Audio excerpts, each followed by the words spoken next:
Welcome back to Gaffer Salon. I'm John Roach, gaffer here in New York City, founder of Gaffer Salon. If it's your first time watching, Gaffer Salon YouTube is also a Facebook group. In fact, that's how we started.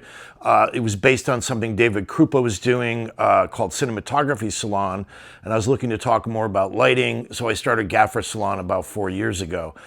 Now we've got about 6,500 people, literally gaffers, DPs, grips, students from all over the world. We'd love to have you. Go to Facebook, do a search for Gaffer Salon. You have to answer a couple of questions. We'd love to have you. So today's going to be a quick episode. We're going to talk about this new accessory bracket. I'll drop some close-up photos. I know we're in a wide shot and we've got a distracting background.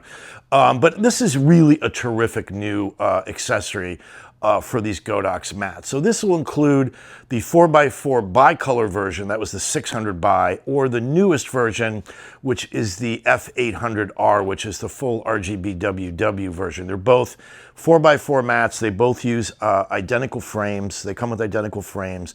The way the mat attaches is slightly different, but the frame itself is the same. So this is the original bracket.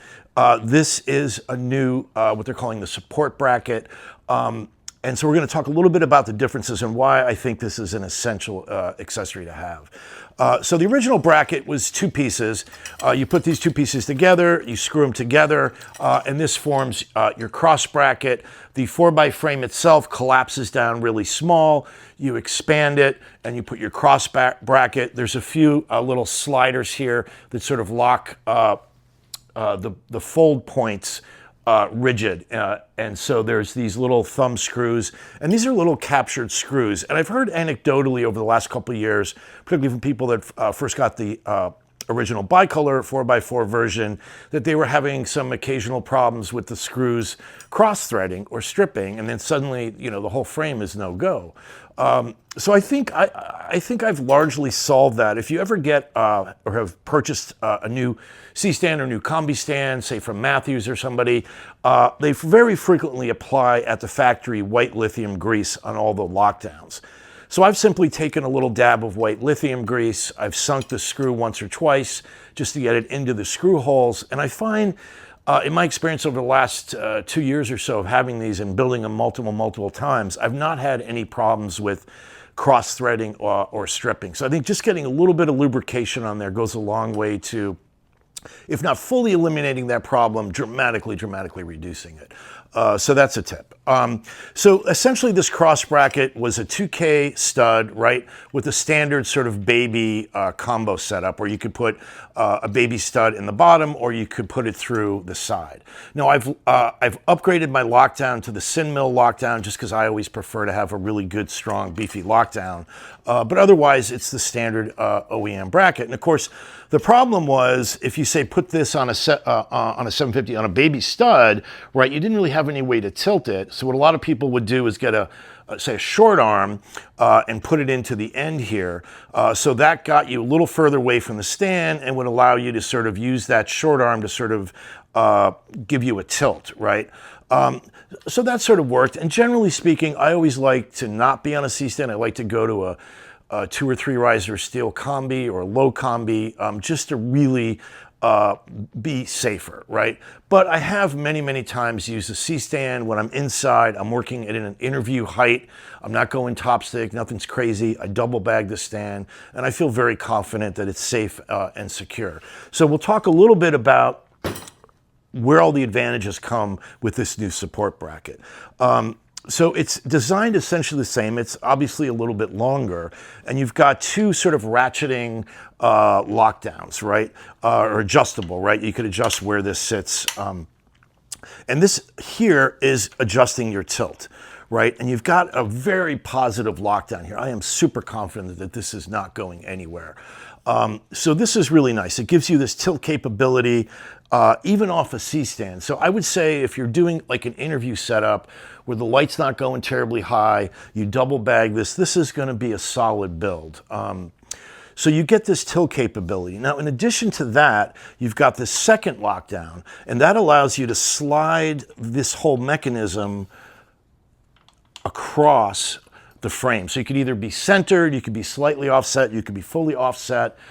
So I think this is going to come into play. We all know there's a million ways we need to rig stuff.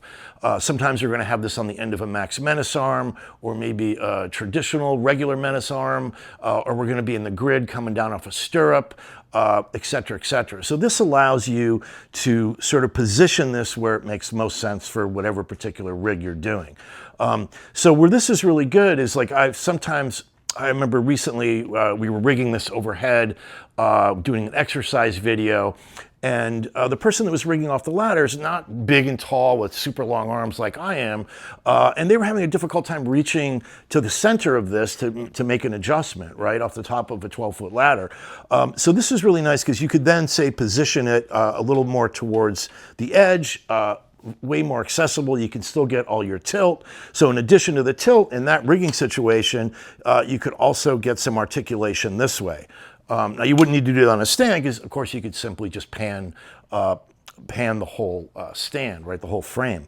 So I think this is really, really great. And we can see if we want to sort of center it and keep our weight, everything's sort of centered, we still have a fair, reasonable amount of tilt, right? Which I would think in most sit-down interviews, that would be plenty of tilt. But if we change our articulation points, if we come back up here and we slide this more to the edge, right, we now can really almost get a horizontal tilt. I think if I went all the way to the end, we could be almost horizontal, and then we can adjust everything.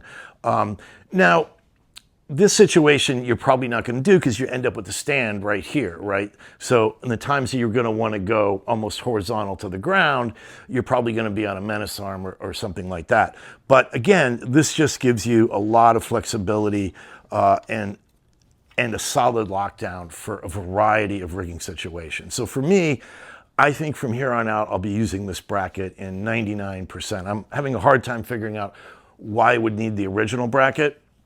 And I give Godox credit because they are really good with going back to the drawing board, rethinking anything, and making significant build quality improvements year after year. And I think especially in the last couple of years, if you've been following Godox, even the transition from what they did in the Bicolor series of mats to now the full color, aside from just the difference in one being Bicolor and full color, they are tremendous build quality improvements kind of across the board.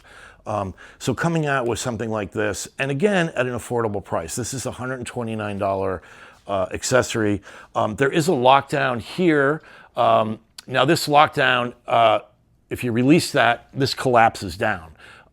So it's much smaller. Sadly, it's still a few inches too big to fit into the 800R or the 600 by case. Maybe if you modified your case so you could put that in at an angle, but you'd have to change the padding around. It could be done. I probably will not do that. It comes with a nice little black zippered travel bag. Yes, it's one extra thing you have to bring along or one extra thing you have to remember, but it does come with its own case. You could modify the kits. I've got a lot of stuff jammed. Extra diffusions, extra LCD. I got a lot of stuff in my 600 by kit, so there's no way I could fit this in.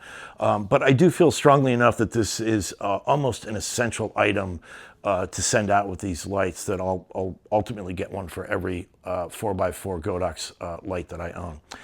So that's pretty much it. One other thing. So I'll be going to China in a couple of weeks. I'm traveling once again with Andrew Locke and Luke Servald, and this time Travis Weir is going to be joining us. We're going to visit Godox.